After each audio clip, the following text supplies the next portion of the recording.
Here in the potting shed, the Natal Plum has started blooming. That's good. Just started, I noticed today. You might get a few fruits. The perfume is stronger at night time. They are pollinated by insects at night time. That's in Africa. But you can help them with a paintbrush. Oh, that motorcycle is gone now. The teenager on the motorcycle is gone. I can actually hear myself think. This is a beautiful Natal Plum in bloom. And that's promising. The blooms give off more perfume at night time because they have to attract an insect. But as I was saying, you can pollinate them with a paintbrush to help. My YouTube viewers in Britain can get Natal plums from the Victoriana nursery, so that's handy to know.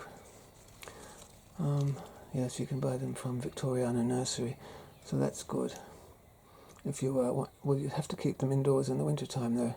They don't like very heavy frost. They can stand some degrees of frost, but if you put them in a large pot, or maybe a bucket with holes drilled in the bottom, that's quite good.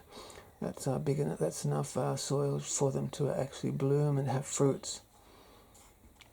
I'm looking forward to more blooms and more fruits. As long as the birds don't take them. The birds do like the fruits. They do have little thorns, but nothing you can't manage.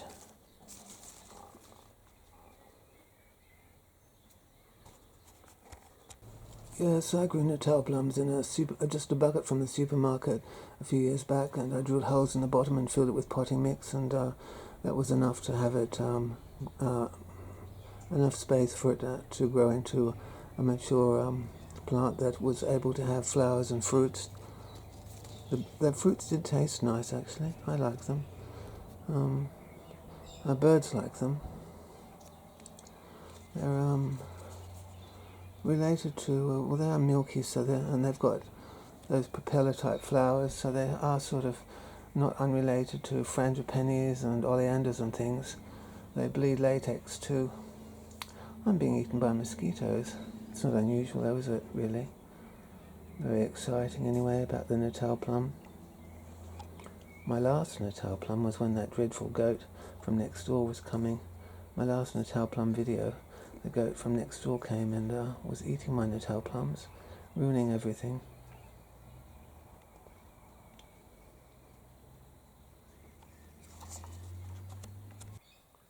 Look what else I've been up to in the potting shed. Now this is a grapefruit, a pink grapefruit, grown from a fruit from the supermarket. It's about 1.5 years old, and look, it's blooming already. It's got a little bloom on it. It's only 1.5 years old. It's only a year or so ago that I was eating the pink fruit from the supermarket.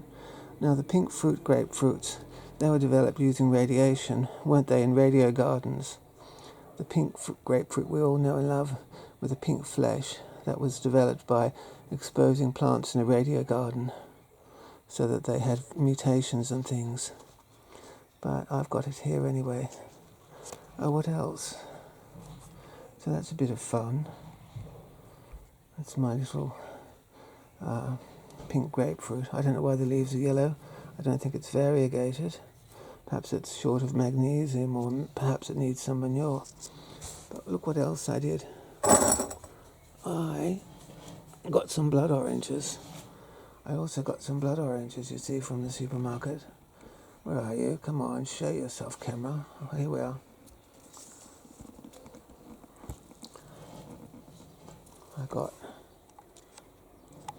I got some blood orange seeds, and I planted them. So there's 2 little blood oranges. I could put them in bigger pots, I suppose.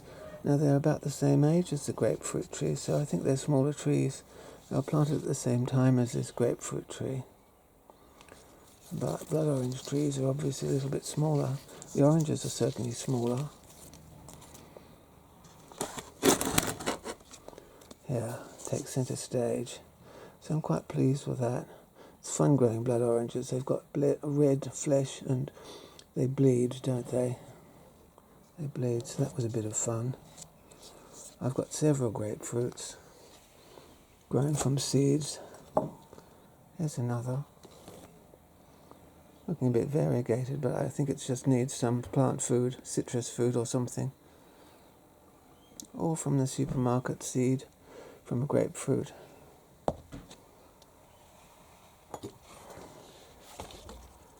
Here's another, just grown from a grapefruit. So you can do this in your kitchen, can't you? You can. Something to look forward to. If I get a cottage by the sea, I shall take these plants with me. They'll be happier on the coast. Look at that beautiful flower.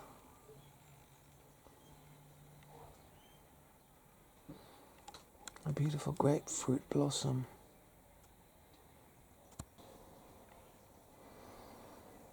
Look. This is a lychee tree. This one in the middle. That's a lychee tree. Just grown from a lychee nut from the supermarket. It's possible. Of course it doesn't like the freezing cold weather here, but it's fun to grow. It's fun to grow tropicals indoors. It is.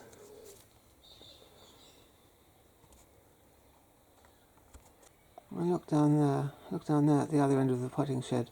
This is it's a custard apple grown from a seed. There's our custard apple tree. Look, isn't it lovely? Makes a nice indoor plant. I've just brought them out. Can you hear those kookaburras in the distance? I've got a mosquito buzzing around my ear as well. Go away, mosquito. Yes, that's a custard apple tree. It was indoors for the winter time, but now I've brought it out for the warmer weather, where it'll be get a bit of sunshine in the potting shed.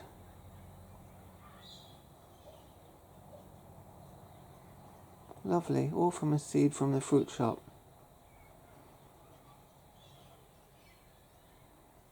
Quite a handsome tree. A very handsome custard apple tree.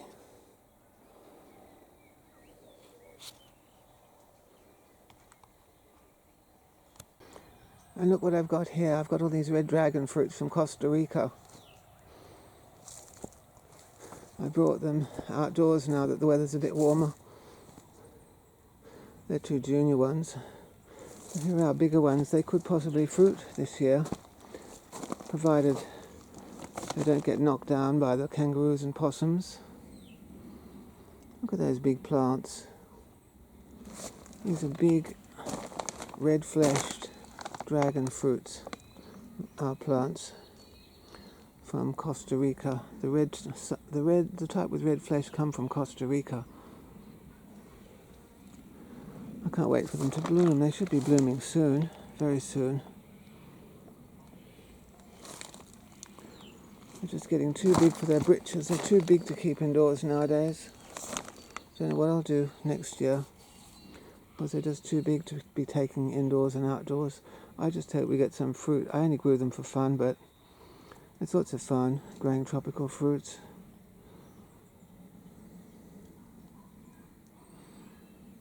Look at those.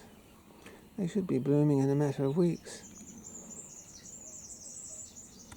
These high bricks are only a temporary measure. Obviously the possums and or kangaroos and or large birds like ravens could knock those pots down. Also the wind could knock them down. That's only a temporary measure. I'm going to have to fix them up and secure them nicely. This one's a good size, a very good size. I want some fruit. I want some dragon fruit. That's what I want. This is a good solid plant, this one. A good sized adult.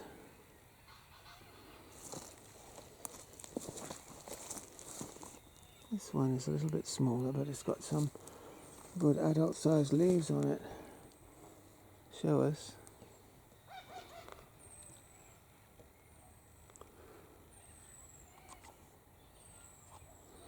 Good adult sized leaves.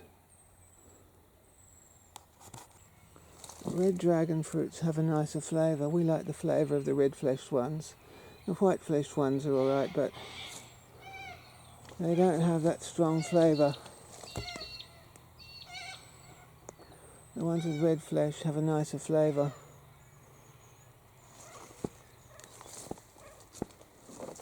So I thought I'd show you my little dragon fruit nursery as well, just for fun.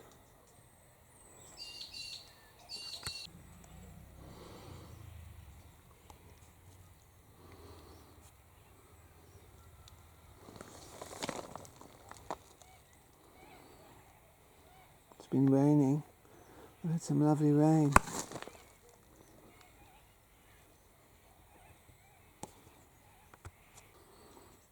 I suppose I'll have to give them some manure and plant food to make them happy.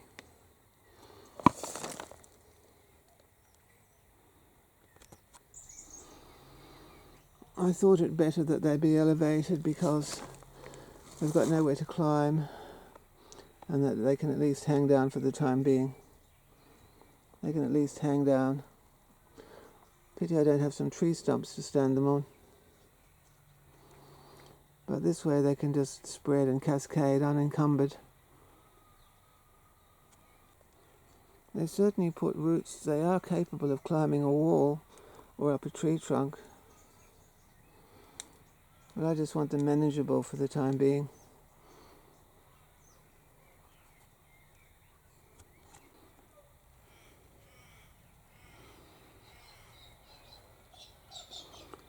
I'll show you when they start blooming. That'll be fun.